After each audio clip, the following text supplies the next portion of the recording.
अस्सलाम वालेकुम स्टूडेंट्स, मैं हूं मुस्तजाब हैदर, आपका फ़िज़िक्स टीचर। हम लोग पढ़ रहे हैं chapter number 11 heat and thermodynamics. आज हम इसके सेकंड लेक्चर पे हैं और इसमें हम लोग सीखेंगे कि प्रेशर ऑफ गैस किस तरह से हम लोग कैलकुलेट कर सकते हैं काइनेटिक थ्योरी ऑफ गैसेस को इस्तेमाल करते हुए। इसकी डेरिवेशन देखेंगे और फिर इसके फ़िज़िकल मीनिंग को भी समझेंगे। तो चलें लाइट बोर्ड की तरफ चलते हैं और लेक्चर का आगाज़ करते हैं। Students kinetic theory of gases के मैथमेटिकल मॉडल की तरफ बढ़ते हैं और उसमें जो सबसे पहली चीज़ है वो हमने कैलकुलेट करनी है प्रेशर ऑफ अ गैस। यानी अगर किसी कंटेनर के अंदर हम लोगों ने गैस जो है उसे प्लेस किया हुआ है और कंटेनर हर तरफ से क्लोज्ड है, तो गैस के मॉलिक्यूल्स उस कंटेनर की वॉल्स पे कितना प्रेशर एक्सर्ट करेंगे वो प्रेशर जो है वो किन चीज़ों पे डिपेंड कर रहा होगा, और अगर उस प्रेशर को हम इंक्रीज़ या डिक्रीज़ कराना चाहते हैं तो किस तरह से हो सकता है, और प्रेशर की क्वांटाइजेशन कैसे हो सकती है। यानी कौन सी ऐसी चीज़ है जो डिटरमिन करेगी कि प्रेशर जो है वो कम होना है या ज़्यादा होना है। तो इसकी कैलकुलेशन की तरफ बढ़ते हैं। सबसे पहले स्टूडेंट्स इमेजिन करें कि ये हमारे पास एक क्यूबिकल कंटेनर है। इस कंटेनर के डिफरेंट फेसेस यहाँ पे आपको नज़र आ रहे हैं जो हम लोगों ने ड्रॉ किए हुए हैं। क्यूबिकल कंटेनर है यानी इसकी तमाम साइड्स जो हैं जो लेंथ्स हैं वो आपस में इक्वल हैं। लेट्स सपोज स्टूडेंट्स हम लोग ये कहते हैं कि इसकी कोई भी एक साइड ले लें, जैसे हम कहते हैं ये जी से लेके बी तक, ये जो डिस्टेंस हमें नज़र आ रहा है ये इस साइड की लेंथ है।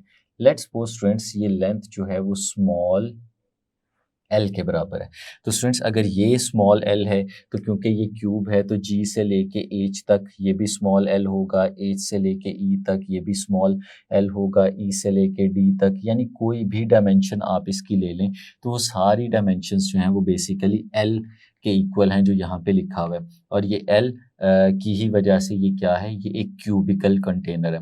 अब लेट्स सपोज स्टूडेंट्स इसके अंदर बहुत सारे गैस के मॉलिक्यूल्स मौजूद हैं जो रैंडम मूव कर रहे हैं। हमने पोस्टुलेट्स के अंदर ये बात सीखी थी कि जो मॉलिक्यूल्स इसके अंदर मौजूद हैं वो रैंडम मोशन कर रहे होते हैं। लेट्स सपोज स्टूडेंट्स हम चंद एक मॉलिक्यूल्स यहाँ पे ड्रॉ कर देते हैं।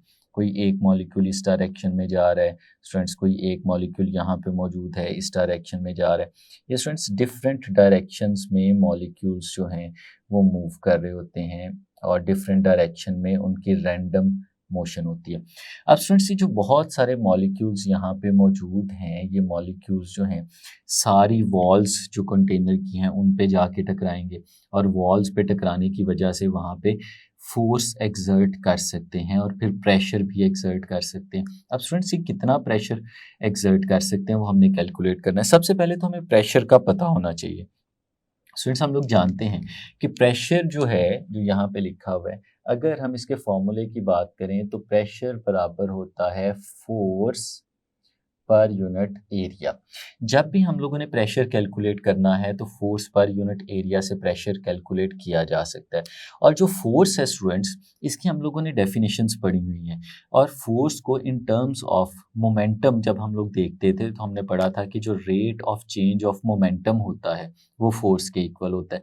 यानी अगर इस केस में हम इस फोर्स की जगह इसके मोमेंटम वाले फॉर्मूले को प्लेस करें तो rate of change of momentum यानी delta P divided by delta T और डिवाइडेड बाय ए, ये स्टूडेंट्स हमारे पास यहाँ पे प्रेशर बन रहा है। यानी किसके equal, change in momentum per unit time और फिर पर यूनिट एरिया। अगर इसे इस तरह से भी हम लोग लिखना चाहें तो हम इसे ऐसे भी लिख सकते हैं students, delta P divided by delta T into ए।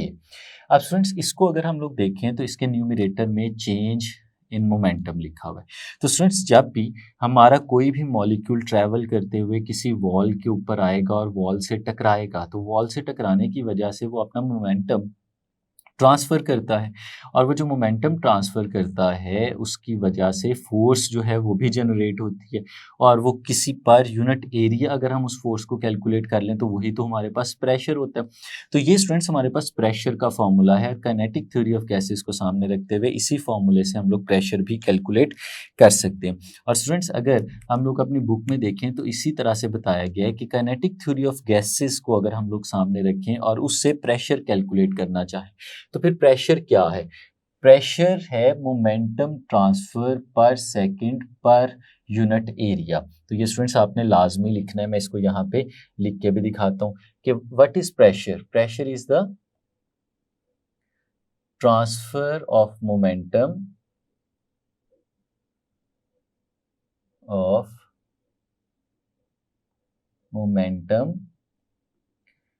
पर सेकंड पर यूनिट एरिया। तो स्टूडेंट्स ये ऊपर वाले फॉर्मूले से हम लोगों ने यहाँ पे प्रेशर को डिस्क्राइब कर दिया कि प्रेशर क्या है, ट्रांसफर ऑफ मोमेंटम पर सेकंड पर यूनिट एरिया के पर सेकंड पर यूनिट एरिया कितना मोमेंटम ट्रांसफर होगा वो हमारे पास बेसिकली प्रेशर बनेगा। तो स्टूडेंट्स लेट्स सपोज हम लोग यहाँ पे प्रेशर की कैलकुलेशन की तरफ जाते हैं। इमेजिन करें कि there are n number of molecules, let there are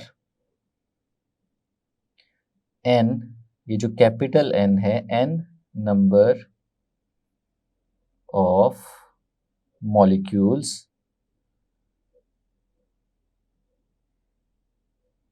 in the container. Container के अंदर n नंबर ऑफ मॉलिक्यूल्स हैं और हर एक मॉलिक्यूल का जो मैस है स्टूडेंट्स, हम उसे स्मॉल m के साथ रिप्रेजेंट कर देते हैं। हैविंग मैस स्मॉल m, हर एक मॉलिक्यूल का जो मैस है वो स्मॉल m के बराबर है और जो नंबर ऑफ मॉलिक्यूल्स हैं हमारे पास इस कंटेनर में स्टूडेंट्स, उन्हें हम लोगों ने कैपिटल N के साथ रिप्रेजेंट कर दिया। अब स्टूडेंट्स अगर इनकी वेलोसिटीज़ की बात करें तो हर मॉलिक्यूल जो है वो डिफरेंट वेलोसिटी के साथ एक जगह से दूसरी जगह मूव कर रहा हो सकता है। और अगर हम लोग किसी भी एक फेस की बात करें, ये जो हमारे पास क्यूब है, इस क्यूब के हमें नज़र आ रहा है कि 6 साइड्स हैं, 6 फेसेस हैं।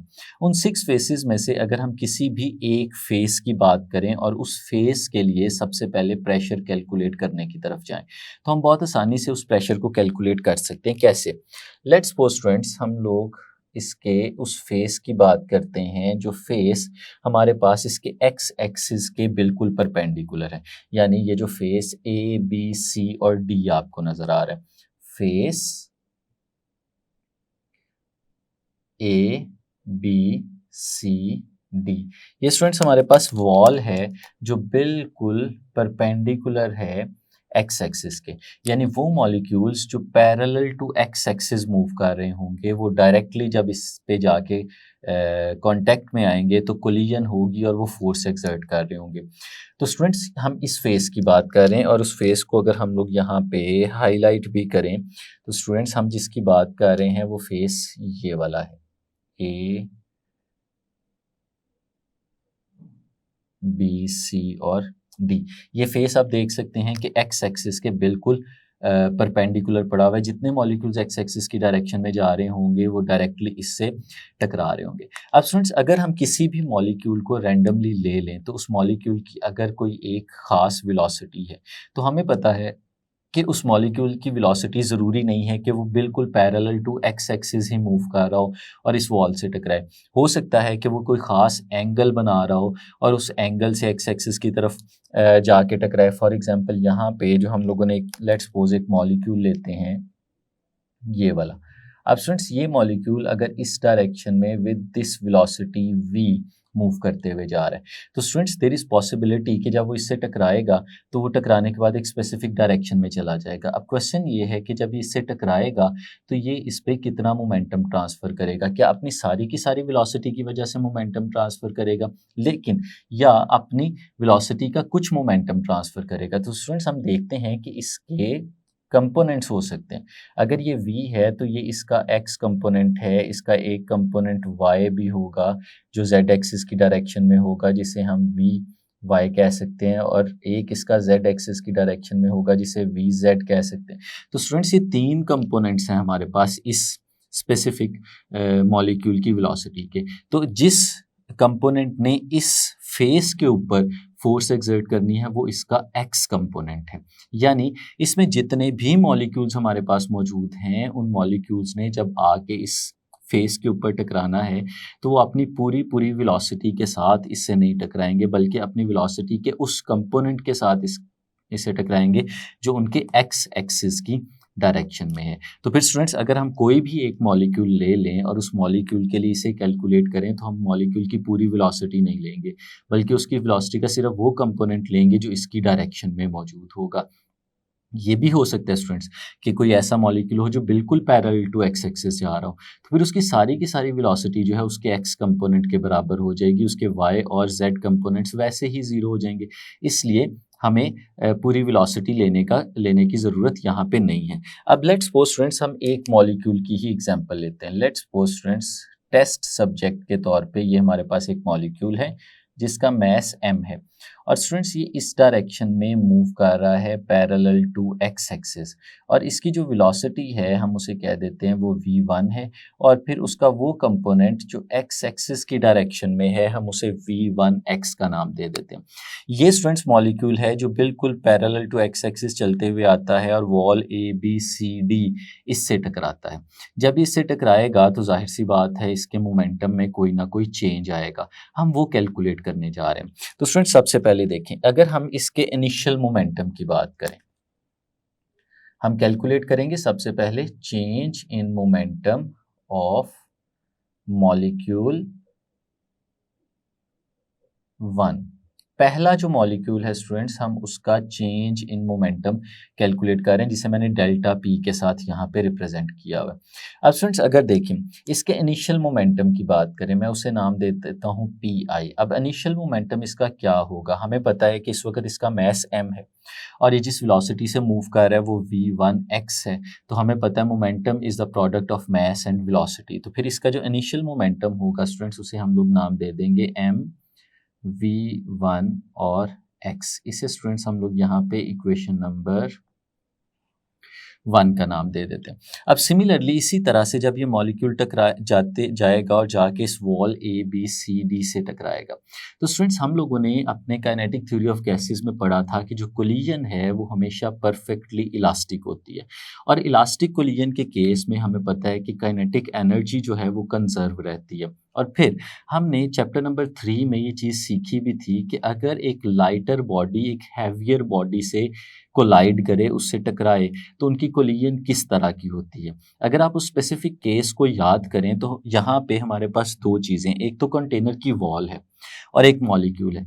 अगर कंटेनर की वॉल और मॉलिक्यूल इन दोनों का कंपैरिजन किया जाए तो कंटेनर की वॉल का जो मास है वो हमारे मॉलिक्यूल के मास की निस्बत बहुत ज़्यादा है। तो हम लोग ये कह सकते हैं कि हमारा मॉलिक्यूल जो है वो एक बहुत ही लाइटर ऑब्जेक्ट है as compare to the wall of the container.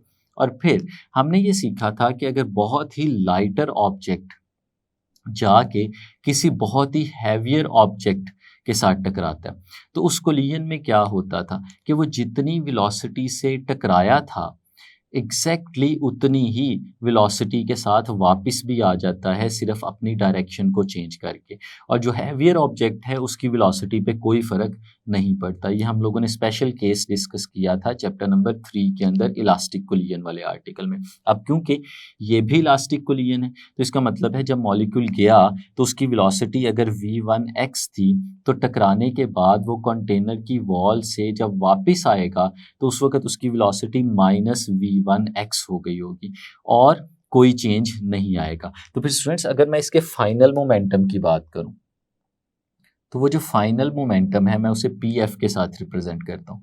तो स्टूडेंट्स वो किसके इक्वल आ जाएगा, वो इक्वल आ जाएगा m -v1x। तो फिर स्टूडेंट्स इसे ऐसे भी लिखा जा सकता है pf is equal to -mv1x। इसे स्टूडेंट्स हम लोग नाम दे देते हैं इक्वेशन नंबर 2 का। इक्वेशन नंबर 1 इनिशियल मोमेंटम की बात कर रही है और इक्वेशन नंबर 2 जो है वो हमें फाइनल मोमेंटम के बारे में बता रही है।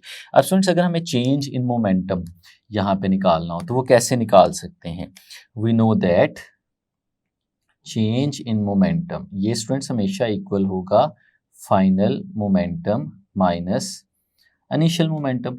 फाइनल मोमेंटम में से इनिशियल मोमेंटम को माइनस करें तो चेंज इन मोमेंटम हमारे पास आ जाएगा। तो स्टूडेंट्स डेल्टा पी हमारे पास यहाँ पे जो बन रहा है वो क्या आ जाएगा, फाइनल मोमेंटम की वैल्यू में यहाँ पे सब्सटीट्यूट करता हूँ minus M V one X, और फिर ये माइनस का साइन यहाँ पे लगाता हूँ और इनिशियल मोमेंटम की वैल्यू सब्सटीट्यूट करता हूँ जो कि है एम वी वन एक्स। तो फिर स्टूडेंट्स अगर इन दोनों को ऐड करें तो देखें दोनों के साथ नेगेटिव का साइन है, तो ये ऐड हो जाएंगे -2m_v1x। तो ये स्टूडेंट्स हमारे पास यहाँ पे आ गया चेंज इन मोमेंटम। अब स्टूडेंट्स इसका फ़ायदा क्या होने वाला है, हम लोगों ने चेंज इन मोमेंटम जो कैलकुलेट किया इससे हमें ये तो पता चल गया कि मॉलिक्यूल गया था टकरा के उससे वापस आ गया था। अब स्टूडेंट्स बेसिकली तो हम लोग प्रेशर की तरफ जा रहे हैं और प्रेशर हमने देखा है किसके बराबर है, फोर्स पर यूनिट एरिया के। और फिर फोर्स किसके बराबर है, force is the rate of change of momentum. अब ये देखना है कि जब ये मॉलिक्यूल उससे टकराया तो मॉलिक्यूल की डायरेक्शन चेंज हो गई। अब हम लोग ये चीज़ जानते हैं कि कोई भी ऑब्जेक्ट अगर मूव कर रहा हो तो मूव करते हुए ऑब्जेक्ट की डायरेक्शन उस वक्त तक चेंज नहीं हो सकती जब तक उस पर कोई फोर्स ना लगे। अब अगर मॉलिक्यूल की डायरेक्शन चेंज हुई है तो इसका मतलब है कि मॉलिक्यूल पे कोई फोर्स लगी है। अब क्वेश्चन ये उठता है कि वो मॉलिक्यूल पे फोर्स कहाँ से आई और किसने लगाई। तो स्टूडेंट्स वो जो मॉलिक्यूल पे फोर्स लगी है वो कंटेनर की वॉल ने लगाई है, क्योंकि जब मॉलिक्यूल उससे जाके टकराया तो टकराने पे वॉल ने उस पे एक फोर्स लगाई जिसकी वजह से उसकी डायरेक्शन जो थी वो चेंज हो गई। अब उसी फोर्स के रिजल्टेंट के तौर पे मॉलिक्यूल ने भी उस पे एक फोर्स लगाई होगी, क्योंकि हमें पता है कि हर एक एक्टिव फोर्स के रिजल्ट के तौर पे उस पे एक रिएक्टिव फोर्स भी लगती है, ये न्यूटन का थर्ड लॉ है। तो सबसे पहले जो डायरेक्शन चेंज हुई है वो मॉलिक्यूल की चेंज हुई है, और इसका मतलब है फोर्स भी किस पे लगी है, मॉलिक्यूल पे लगी है। और वो फोर्स किसने लगाई है, वो वॉल ने लगाई है जिस पे जाके मॉलिक्यूल टकराया था। तो हम अगर उस फोर्स को कैलकुलेट करना चाहें तो स्टूडेंट्स किस तरह से कैलकुलेट कर सकते हैं। हमने देखा है कि जो फोर्स होती है हमारे पास, स्टूडेंट्स जो फोर्स होती है हमारे पास वो rate of change of momentum के इक्वल होती है। हम यहाँ पे लिख लेते हैं, वी नो दैट जो फोर्स है वो किसके इक्वल होती है, फोर्स इक्वल होती है rate of change of momentum. ये स्टूडेंट्स इसके इक्वल होती है। अगर इसी फॉर्मूले को हम लोग सामने रख के फोर्स कैलकुलेट करना चाहें तो स्टूडेंट्स हमें दो चीज़ों की ज़रूरत है। एक तो स्टूडेंट्स हमें यहाँ पे चाहिए कि चेंज इन मोमेंटम क्या है, और दूसरी चीज़ जो हमें यहाँ पे चाहिए वो चाहिए टाइम कितना है। स्टूडेंट्स चेंज इन मोमेंटम हम लोगों ने कैलकुलेट कर लिया है, इसे हम लोग नाम दे देते हैं इक्वेशन नंबर 3 का।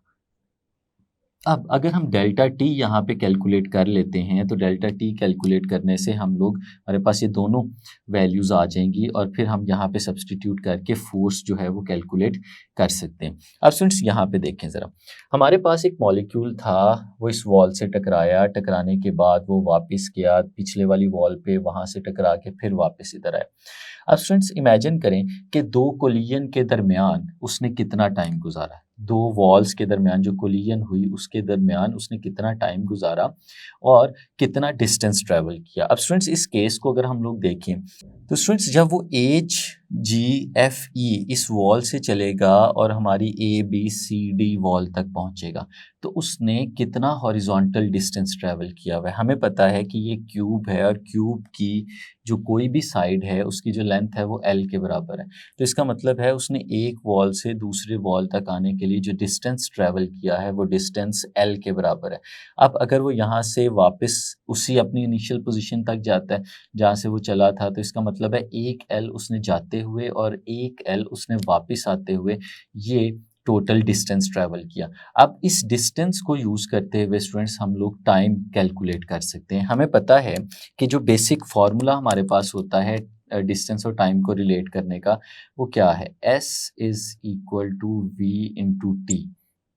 और स्टूडेंट्स यहाँ से अगर हमें टाइम कैलकुलेट करना है तो टाइम किसके बराबर होता है, टाइम इक्वल होता है S / V, इसके बराबर होता है। अब स्टूडेंट्स हमारे पास जो स्पेसिफिक मॉलिक्यूल है उसने जो डिस्टेंस ट्रैवल किया है अगर हम उसे 2L का नाम दे दें, क्योंकि उसने एल जाते हुए और एल वापसी पे उसने टोटल डिस्टेंस ट्रैवल किया, और जो स्पीड है उसकी वो v1x थी जो हमें पता है। तो फिर स्टूडेंट्स हम लोग कह सकते हैं कि हमारा जो टाइम है जिसे हम लोगों ने डेल्टा टी का नाम दिया हुआ है वो 2l डिवाइडेड बाय v1x कुछ इसके बराबर हो जाता है।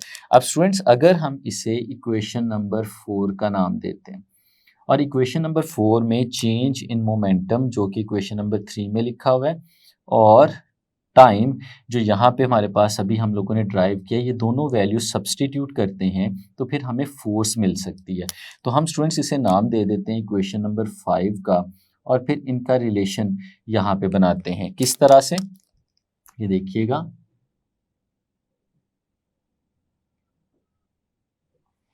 From equation number 3, 4 and 5, 3 equation number 4 and equation number 5, इन सारी इक्वेशंस को स्टूडेंट्स हम लोग देखें तो हमारे पास जो फोर्स ये मॉलिक्यूल एक्सर्ट कर रहा है वो पहला मॉलिक्यूल है, तो वो जो फोर्स है स्टूडेंट्स उसे हम लोग नाम दे देते हैं F1 और x का।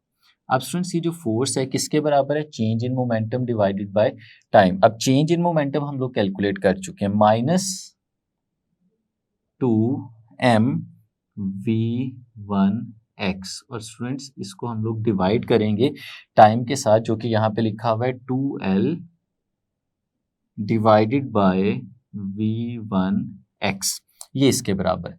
अब स्टूडेंट्स अगर इसे रीअरेंज करते हैं तो जो डिनोमिनेटर का डिनोमिनेटर है ये ऊपर चला जाएगा और हमारे पास f1x कुछ इस तरह से आएगा -2m, एक v1x पहले से मौजूद है और एक v1x और आ जाएगा और डिनोमिनेटर में हमारे पास आ जाएगा 2l।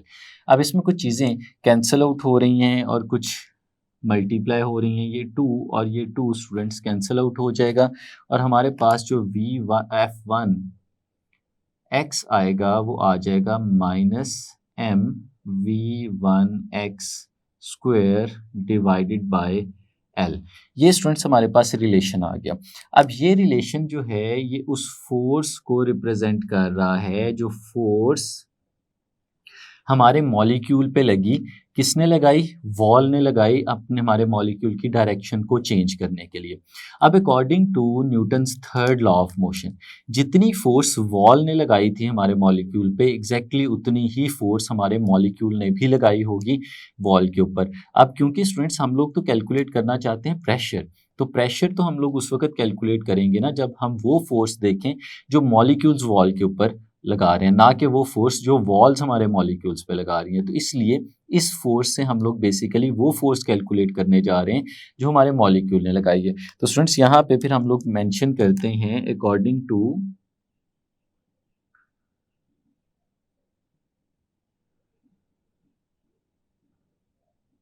Newton's third law of motion. अगर हम न्यूटन के थर्ड लॉ ऑफ मोशन को देखें, the force exerted by the molecule 1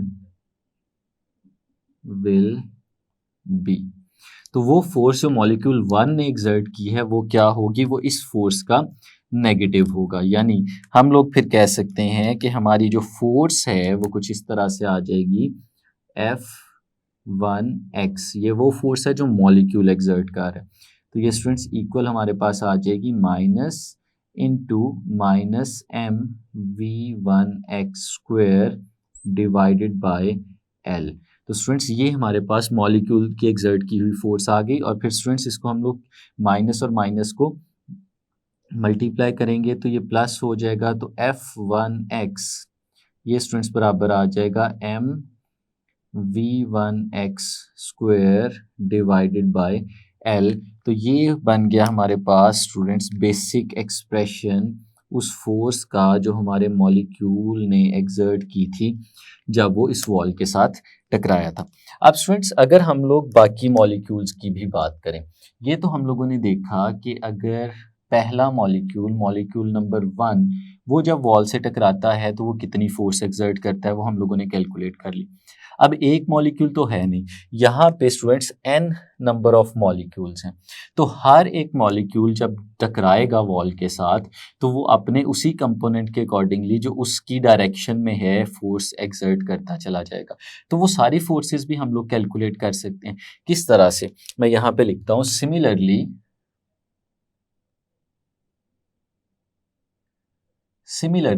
जो बाकी मॉलिक्यूल स्टूडेंट्स फोर्स एक्सर्ट करेंगे वो फोर्सेस क्या होंगी वो हम लोग यहाँ पे लिखते जाते हैं। Force exerted by second molecule, अगर हम उसे F2x का नाम दे दें तो स्टूडेंट्स वो बराबर होगी mv2x square divided by L। इसी तरह स्टूडेंट्स जो थर्ड मॉलिक्यूल फोर्स एक्सर्ट करेगा YF3x वो बराबर होगी mv3x square divided by L। और स्टूडेंट्स ये चलता चला जाएगा जब तक हम अपने सारे मॉलिक्यूल्स की फोर्सेस नहीं देख लेते। जो nth मॉलिक्यूल है वो जो फोर्स एक्सर्ट करेगा Fnx, वो स्टूडेंट्स किसके बराबर होगी mvnx square divided by L। तो ये स्टूडेंट्स सारे मॉलिक्यूल्स हैं जो सारे के सारे टकरा रहे हैं हमारी वॉल के साथ और ये फोर्स एक्सर्ट कर रहे हैं। अगर कोई मॉलिक्यूल नहीं भी टकरा रहा तो हमने क्योंकि उसके एक्स कंपोनेंट को लिया हुआ है तो वो बैलेंस हो जाएगा। उसका एक्स कंपोनेंट अगर ज़ीरो हुआ इस केस में तो फोर्स नहीं लगाएगा और फोर्स भी ज़ीरो हो जाएगी। तो इसका मतलब है कि सारी फोर्सेस हम लोगों ने कैलकुलेट कर ली जो इस वॉल के ऊपर लग रही है। तो अगर हम कंबाइंड फोर्स देखना चाहें कि टोटल कितनी फोर्स है जो इस वॉल के ऊपर लगी है तो हम किस तरह से देख सकते हैं। तो स्टूडेंट्स बहुत आसान है, हम इन तमाम फोर्सेस का सम कर लेते हैं। यानी अगर मैं आपसे कहूं कि फोर्स ऑन दिस वॉल, अगर मैं उसे रिप्रेजेंट कर दूं Fx के साथ, तो फिर स्टूडेंट्स ये किसके बराबर होगा, ये इक्वल होगा F1x plus F2x plus F3x plus so on, और ये सारी फोर्सेस आएंगी Fnx तक। और इन तमाम फोर्सेस का जो सम है वो हमारे पास ये वाली फोर्स जो है वो मिल जाएगी। तो स्टूडेंट्स अगर हम वैल्यू सब्सटीट्यूट करते हैं इन तमाम फोर्सेस की तो हमें ओवरऑल फोर्स मिल जाएगी। और वो किस तरह से निकालते हैं, Fx जो F1x है ये हम लोग यहाँ पे फाइंड आउट कर चुके हैं mv1x square divided by L plus mv2x square divided by L plus mv3x square divided by L plus so on, ये चलता जाएगा, और mvnx square divided by L। तो ये स्टूडेंट्स हमारे पास यहाँ पे टोटल फोर्स आ रही है। अब अगर इन सारे एक्सप्रेशंस के अंदर देखें तो स्टूडेंट्स m जो है वो हर एक के अंदर लिखा हुआ है और L भी सब के अंदर लिखा हुआ है। तो हम लोग इन दोनों चीज़ों को कॉमन ले सकते हैं। तो हमारे पास जो f ऑफ x आएगा स्टूडेंट्स वो यहाँ पे बराबर आ जाएगा m डिवाइडेड बाय L, और ये v1x square plus v2x square plus v3x square plus so on, और ये हमारे पास स्टूडेंट्स यहाँ पे आ गया vnx स्क्वायर। और ये स्टूडेंट्स हम लोगों ने यहाँ पे कैलकुलेट कर ली जो टोटल फोर्स है जो एक्स एक्सिस की डायरेक्शन में यहाँ पे लग रही थी। अब स्टूडेंट्स यहाँ से हम लोग एक जनरल एक्सप्रेशन बनाने की तरफ जाएंगे प्रेशर का। और स्टूडेंट्स इस एक्सप्रेशन में हमें पता है कि डिफरेंट वॉल्स हैं जिनके ऊपर डिफरेंट प्रेशर एक्सर्ट हो रहा है। अब ये जो फोर्स है ये हम लोगों ने ABCD वॉल के ऊपर देखी है। तो इसका मतलब है यहाँ से जो हमें प्रेशर मिलेगा वो प्रेशर भी इसी वॉल के ऊपर हम लोग कैलकुलेट कर सकते हैं। तो हम उस प्रेशर को नाम देते हैं यहाँ पे PX का, यानी वो प्रेशर है जो वॉल के ऊपर ABCD के ऊपर अलोंग द एक्स एक्सिस लग रहा है। तो स्टूडेंट्स ये किसके बराबर होगा, ये बराबर होगा force along the x axis divided by area. या स्टूडेंट्स अगर हम इसको इस तरह से लिखना चाहें तो ऐसे भी लिख सकते हैं 1/एरिया multiplied by F of X, कुछ इस तरह से हमारे पास एक्सप्रेशन बन जाएगा। अब स्टूडेंट्स वापस चलते हैं और सबसे पहले इस एरिया को देखते हैं। ये जो स्टूडेंट्स हम लोगों ने यहाँ पे हाईलाइट किया हुआ है ए बी सी और डी, ये हमारे पास वॉल है और इस वॉल के ऊपर क्योंकि सारी फोर्स लग रही है जो हमने वहाँ पे कैलकुलेट किया, तो हमें इसी वॉल का एरिया भी इस जगह पे पता होना चाहिए। अब स्टूडेंट्स एरिया कैसे कैलकुलेट किया जाता है? हमें पता है कि अगर हमारे पास कोई भी रेक्टेंगल हो या स्क्वायर हो तो उसकी जो दो साइड्स होती हैं उनको हम आपस में मल्टीप्लाई करते हैं और उसकी मल्टीप्लिकेशन से हमारे पास एरिया आ जाता है। अब यहाँ पे एक साइड ए बी है और दूसरी साइड ए डी है। अगर हम ए बी और ए डी की बात करें, क्योंकि ये क्यूब है तो क्यूब का मतलब ये है कि हमारे पास ये जो साइड ए बी है यहाँ से लेके यहाँ तक, इसकी लेंथ भी एल के बराबर है और फिर ये जो ए से लेके यहाँ पे हमारे पास बी तक की साइड है स्टूडेंट्स, इसकी लेंथ भी हमारे पास एल के बराबर है। तो फिर अगर ये एरिया हम लोगों को फाइंड आउट करना हो तो इसका मतलब है एरिया जो है वो इक्वल होगा लेंथ मल्टीप्लाइड बाय लेंथ, यानी एरिया जो है वो एल स्क्वायर के बराबर स्टूडेंट्स हमारे पास आ जाएगा। तो ये वाला एरिया हम वहाँ पे सब्सटीट्यूट कर सकते हैं। तो इस केस में स्टूडेंट्स हमारे पास प्रेशर जो अलोंग एक्स एक्सिस है कुछ इस तरह से आएगा। एरिया है स्टूडेंट्स, तो मैं इसकी जगह लिख देता हूँ 1/L स्क्वायर, और ये किससे मल्टीप्लाई हो रहा है? ये आगे फोर्स से मल्टीप्लाई हो रहा है और वो फोर्स हम लोग यहाँ पे कैलकुलेट कर चुके हैं। इसकी वैल्यू इधर सब्सटीट्यूट करते हैं तो स्टूडेंट्स हमारे पास आएगा m डिवाइडेड बाय L, ये आ गया। और फिर जो सारी की सारी ब्रैकेट के अंदर टर्म्स लिखी हुई हैं स्टूडेंट्स, हम उन टर्म्स को यहाँ पे लिख देते हैं v1x square plus v2x square plus v3x square plus so on चलता जाएगा और vnx स्क्वायर। ये स्टूडेंट्स इस तरह का हमारे पास यहाँ पे रिलेशन आ जाएगा। इसको फर्दर थोड़ा सा और सिंप्लीफाई करते हैं तो px किसके बराबर आएगा? m divided by L cube, L square और एल स्टूडेंट्स आपस में मल्टीप्लाई होगा, एल क्यूब आ जाएगा। और ये लिखा हुआ है v1x square plus v2x square plus so on, और ये हमारे पास आएगा vnx और ये इसका स्क्वायर। अब स्टूडेंट्स एक बेसिक एक्सप्रेशन हम लोगों ने छोटी क्लासेस में सीखा हुआ है, उसको यहाँ पे रेफरेंस बनाएंगे। हम लोग जानते हैं स्टूडेंट्स कि जो डेंसिटी हमारे पास होती है, डेंसिटी ये इक्वल होती है मैस डिवाइडेड बाय वॉल्यूम, ये इसके इक्वल होती है। अब स्टूडेंट्स अगर इस डेंसिटी को हम लोग यहाँ पे कैलकुलेट करना चाहें तो हमें मैस चाहिए और हमें वॉल्यूम चाहिए, तो वो दोनों चीज़ें स्टूडेंट्स हम लोग यहाँ से निकाल सकते हैं। सबसे पहली चीज़ तो यहाँ पे मौजूद तमाम मॉलिक्यूल्स का अगर हमें मैस निकालना है तो हमें पता होना चाहिए वो कितना। लेट्स सपोज स्टूडेंट्स यहाँ पे जो मॉलिक्यूल्स हैं वो n है, जैसे कि हम लोगों ने शुरू में सपोज किया हुआ था। अगर कैपिटल N मॉलिक्यूल्स हो और हर मॉलिक्यूल का जो इंडिविजुअल मैस है वो स्मॉल m के बराबर हो, तो टोटल मैस कितना होगा इसके अंदर कंटेनर में मौजूद तमाम मॉलिक्यूल्स? हमें पता है कि अगर एक मॉलिक्यूल का मैस m हो और दो मॉलिक्यूल्स हो तो इसका मतलब है कि m plus m 2 times of m। अगर 3 मॉलिक्यूल्स हों तो 3 टाइम्स ऑफ m, 4 मॉलिक्यूल्स हों तो 4 टाइम्स ऑफ m। यहाँ पे हमारे पास n नंबर ऑफ मॉलिक्यूल्स हैं, तो इसका क्या मतलब हुआ? इसका मतलब हुआ n टाइम्स ऑफ m, ये इसका टोटल मैस होगा हमारे पास। यानी अगर टोटल मॉलिक्यूल्स के मैस की बात करें स्टूडेंट्स तो वो यहाँ पे हम लोग लिख सकते हैं कि हमारे पास इस केस में जो मैस है वो n टाइम्स m इसके बराबर है।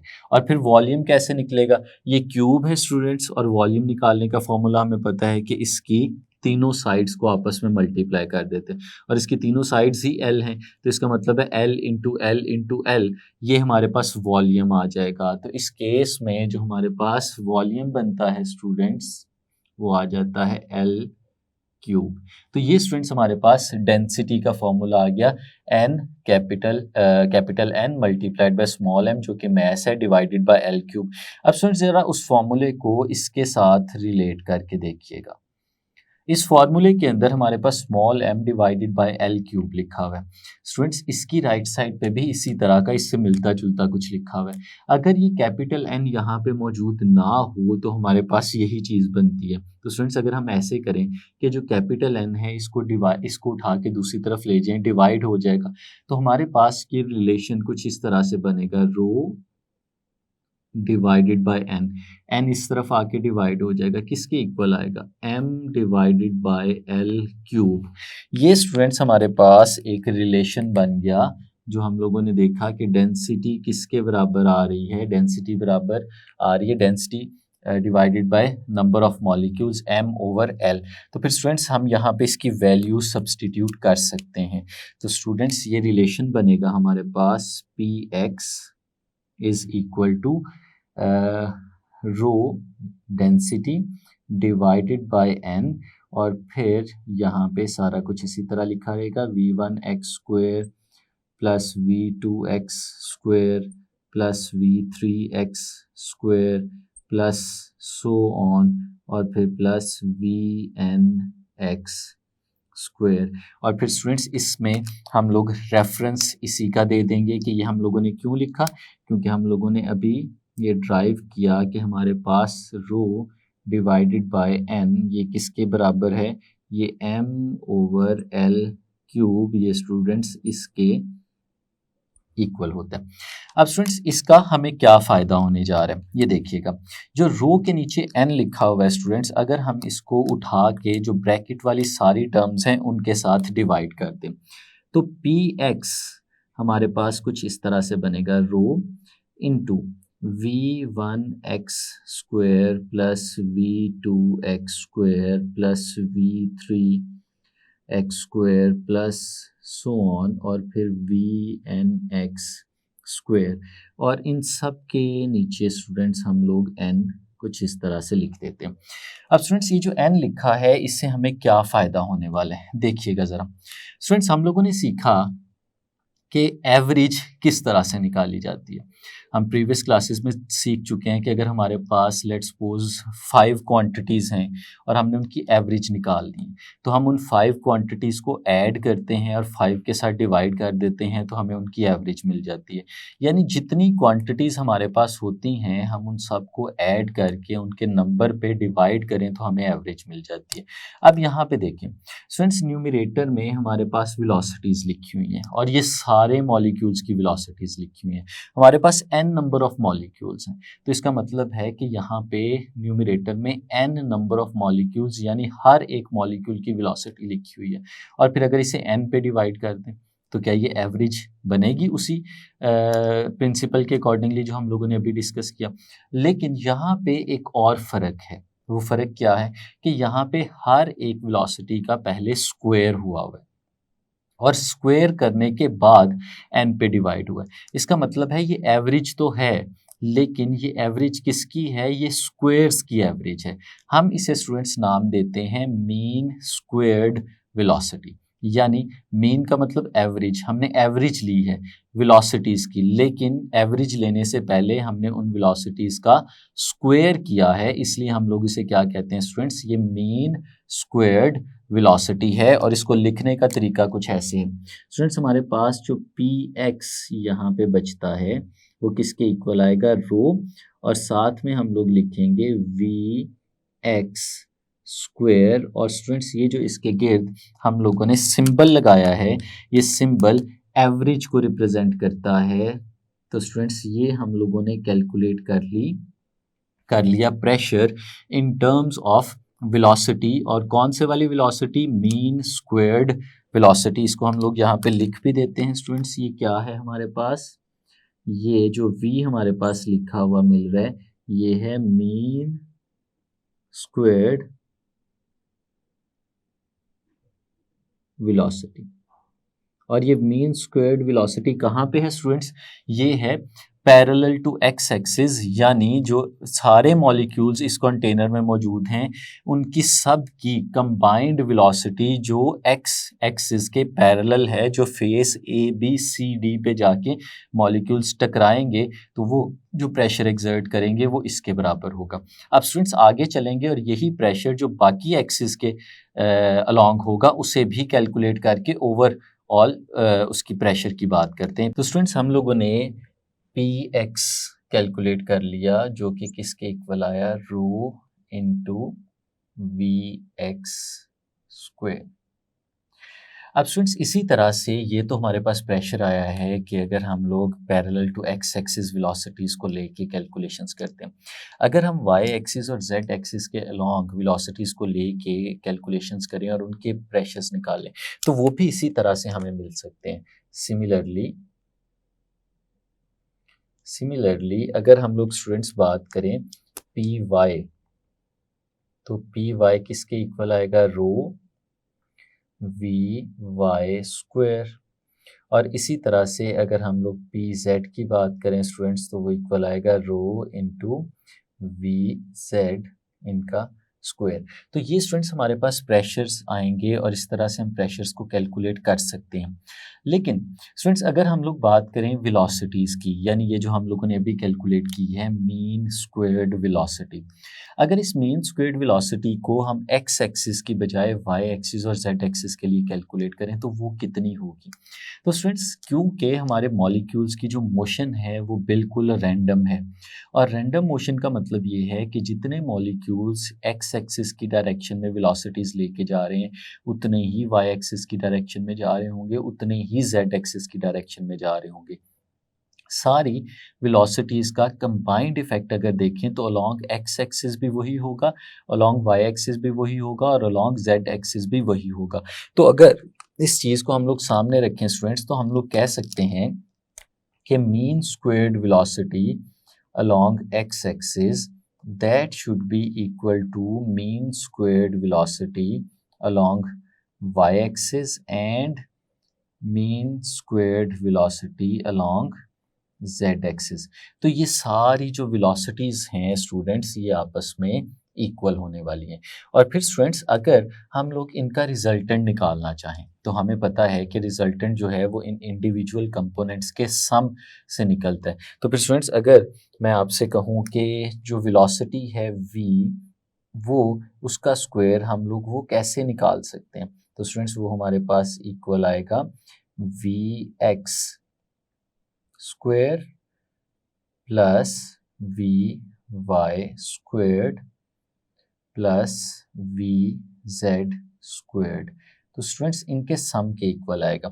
लेकिन ये जो रिलेशन अभी हम लोगों ने स्टूडेंट्स यहाँ पे लिखा है, अगर इस रिलेशन को सामने रखें तो हमें स्टूडेंट्स नज़र आ रहा है कि ये सारे तो इक्वल हैं। तो फिर यहाँ पे जो हमने वी वाई लिखा है या वी जेड लिखा है तो क्या हमें इनको लिखने की ज़रूरत है? बिल्कुल नहीं, हम इन सबको किसी एक के साथ भी रिप्लेस कर सकते हैं।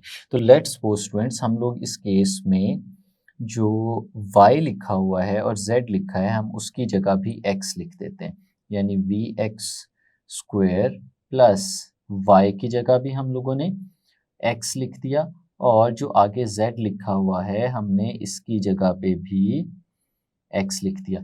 अब स्टूडेंट्स ये जो तीनों हैं हम इन्हें ऐड कर सकते हैं और अगर ये ऐड होंगे तो हमारे पास आ जाएगा 3 times of V X squared.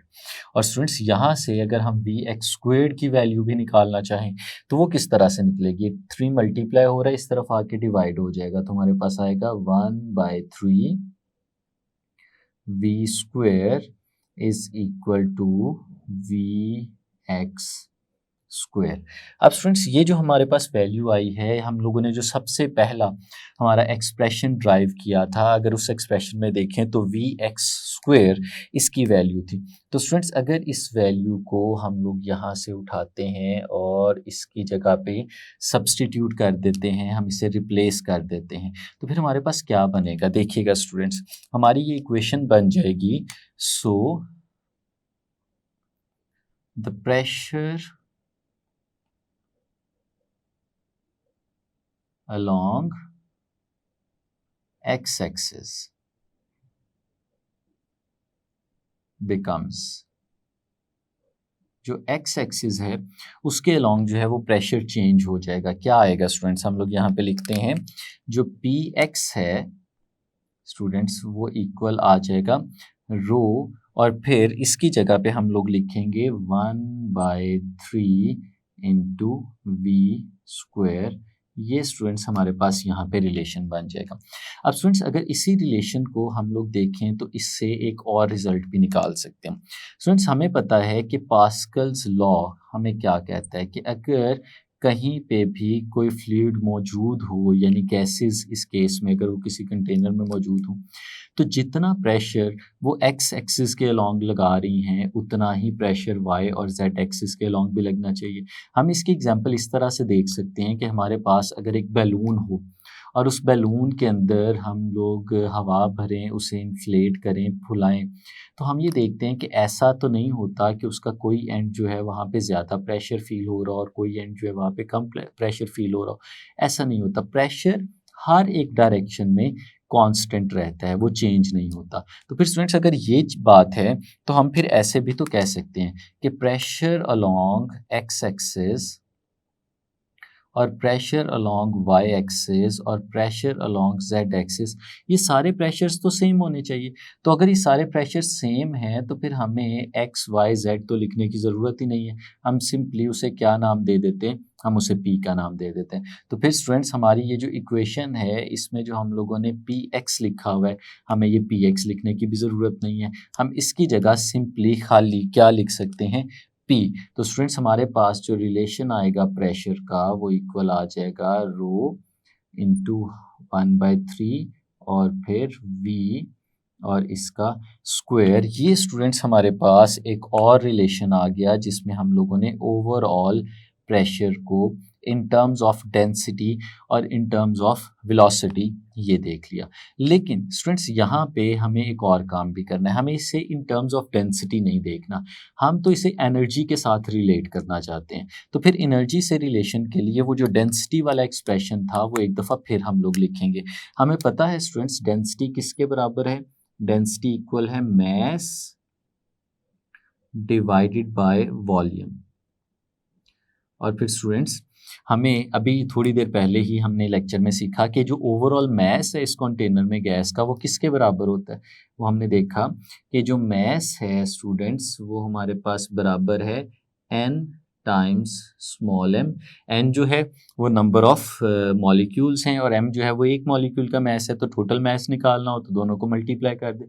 और जो वॉल्यूम है स्टूडेंट्स वो है हमारे पास L क्यूब के बराबर। तो फिर स्टूडेंट्स इस केस में N M divided by L cube, अगर ये वैल्यू यहाँ पे सब्सटीट्यूट करें हम लोग तो स्टूडेंट्स हमारे पास यहाँ पे डेंसिटी जो है वो रिप्लेस हो जाएगी इसके साथ। बल्कि इसमें एक और चीज़ भी है, हम इसे ऐसे भी लिख सकते हैं students N M divided by volume जो कि कैपिटल वी है। हम यहाँ पे लेंथ को इंट्रोड्यूस ना भी करवाएं तो हमारे लिए बेहतर हो सकता है, क्योंकि हम सिर्फ वॉल्यूम के साथ डील कर सकते हैं। फिर कोई भी कंटेनर हो, किसी भी शेप का कंटेनर हो, तो हमारे पास वो फॉर्मूला जनरल हो जाता है। तो स्टूडेंट्स फिर ये वैल्यू अगर हम लोग इधर सब्सटीट्यूट करें तो हमारे पास जो रिलेशन बनेगा वो रिलेशन हम लोग यहाँ पे लिखते हैं। देखें कि हमारे पास P प्रेशर जो है वो किसके इक्वल आ रहा है, प्रेशर इक्वल आ रहा है students N M divided by 3 और साथ में स्टूडेंट्स क्या आ गया, वॉल्यूम आ गया। वॉल्यूम को कैपिटल वी के साथ हम लोगों ने रिप्रेजेंट करना है। और फिर साथ में स्टूडेंट्स हमारे पास यहाँ पे जो लिखा हुआ आ गया वो है वी स्क्वायर्ड। तो स्टूडेंट्स यहाँ पे आपने फ़र्क वाजे रखना है कि स्मॉल वी जो है वो वेलोसिटी को रिप्रेजेंट कर रहा है और जो कैपिटल वी है वो वॉल्यूम को यहाँ पे हमारे पास रिप्रेजेंट कर रहा है। अब स्टूडेंट्स अगर इसको थोड़ा सा हम लोग रीअरेंज करें तो कुछ ऐसे भी लिख सकते हैं। देखिएगा ज़रा, मैं यहाँ पे P को इसी तरह से लिखा रहने देता हूँ और ये जो मास है इसको हम लोग ब्रैकेट के अंदर ले जाते हैं। तो हमारे पास कुछ ऐसा रिलेशन बनेगा कि N divided by 3 into volume, और ये जो m है वो अंदर चला गया और हमारे पास वो भी एवरेज का हिस्सा बन गया।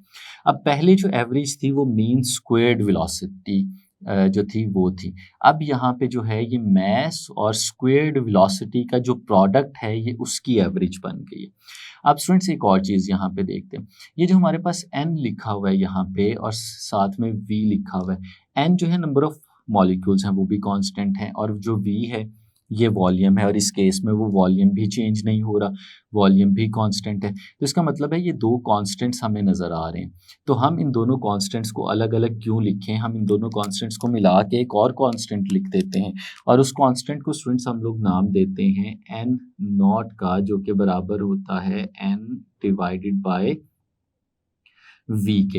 ये जो n है ये नंबर ऑफ मॉलिक्यूल्स हैं और v जो है वॉल्यूम है, तो हम इसे कह सकते हैं n not is the number of molecules per unit volume. तो फिर अगर इसकी वैल्यू इधर सब्सटीट्यूट करें तो स्टूडेंट्स हमारे पास जो प्रेशर है वो कुछ इस फॉर्म में आ जाता है कि pressure is equal to n naught divided by 3 into M V square.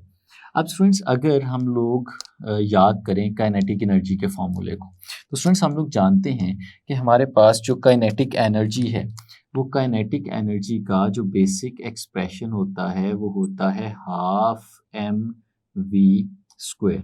अगर स्टूडेंट्स इसका कंपैरिजन करें हम इस ब्रैकेट के अंदर लिखे हुए एवरेज के साथ, तो सिर्फ एक चीज़ की कमी है और वो है 1/2 यानी हाफ। तो अगर हम वो किसी तरह से यहाँ पे इंट्रोड्यूस करा दें तो हम कैसे इंट्रोड्यूस करा सकते हैं स्टूडेंट्स, अगर हम इसको 2 के साथ मल्टीप्लाई और डिवाइड कर दें तो देखिएगा हमारा रिलेशन कुछ इस तरह से बनेगा कि हम कहते हैं P is equal to 2 times n naught divided by 3 और साथ में स्टूडेंट्स यहाँ पे लिख देते हैं हाफ एम वी स्क्वायर। तो स्टूडेंट्स ये 2 से मल्टीप्लाई भी हो गया और 2 से डिवाइड भी हो गया। अब ये जो ब्रैकेट के अंदर हमें नज़र आ रहा है ये एवरेज जो पहले मास और वेलोसिटी के स्क्वायर की थी, अब ये हाफ मास इंटू वेलोसिटी के स्क्वायर की एवरेज बन गई। और स्टूडेंट्स ब्रैकेट के बाहर देखिएगा ज़रा, जो ब्रैकेट के बाहर है 2 भी कांस्टेंट है, n नॉट ये भी कांस्टेंट है और 3 जो है ये भी कांस्टेंट है। तो क्या स्टूडेंट्स हम इसे इस तरह से लिख सकते हैं, pressure is equal to constant और साथ में ब्रैकेट के अंदर आ जाएगा हमारे पास काइनेटिक एनर्जी। तो स्टूडेंट्स हमारे पास ये जो ब्रैकेट है ये रिप्रेजेंट कर रही है कि ये एवरेज काइनेटिक एनर्जी और यहाँ पे प्रेशर है और दरमियान में कांस्टेंट है। अगर कांस्टेंट और इक्वल के साइन को यहाँ से हम लोग रिमूव करते हैं तो हमारे पास आता है pressure is proportional to average kinetic energy. तो स्टूडेंट्स ये हमारा बेसिक यहाँ पे रिलेशन जो था वो कायम हो गया कि अगर हम किसी भी गैस के प्रेशर की बात करें कि कोई भी गैस किसी कंटेनर के अंदर कितना प्रेशर एक्सर्ट कर रही है, तो वो प्रेशर जो है वो डायरेक्टली प्रोपोर्शनल होता है average kinetic energy of all the molecules of the system. कि सिस्टम में जितने भी मॉलिक्यूल्स हैं अगर उन तमाम मॉलिक्यूल्स के जो काइनेटिक एनर्जीज़ हैं उनकी एवरेज निकाल ली जाए तो वो एवरेज जो है वो क्वांटाइज करेगी प्रेशर को, यानी रिप्रेजेंट करेगी प्रेशर को। अगर उसे कैलकुलेट करना हो तो इन कांस्टेंट्स की वैल्यूज़ हम सब्सटीट्यूट करके उसे कैलकुलेट भी कर सकते हैं। लेकिन जो हमारे पास पेपर में क्वेश्चन आता है स्टूडेंट्स वो यहीं तक है कि आपने प्रूव करना होता है कि हमारा जो प्रेशर है that is directly proportional to the average kinetic energy of all the molecules of the system. तो ये था स्टूडेंट्स हमारा आज का लेक्चर जिसमें हम लोगों ने देखा कि किस तरह से प्रेशर ऑफ गैस को ड्राइव किया जा सकता है और फिज़िकली किस तरह से एक्सप्लेन किया जा सकता है। उम्मीद है आपने अच्छे से समझा होगा डेरिवेशन को भी और फिज़िकल एक्सप्लेनेशन को भी। आज के लिए इतना ही, इजाज़त दीजिए, अल्लाह हाफिज़।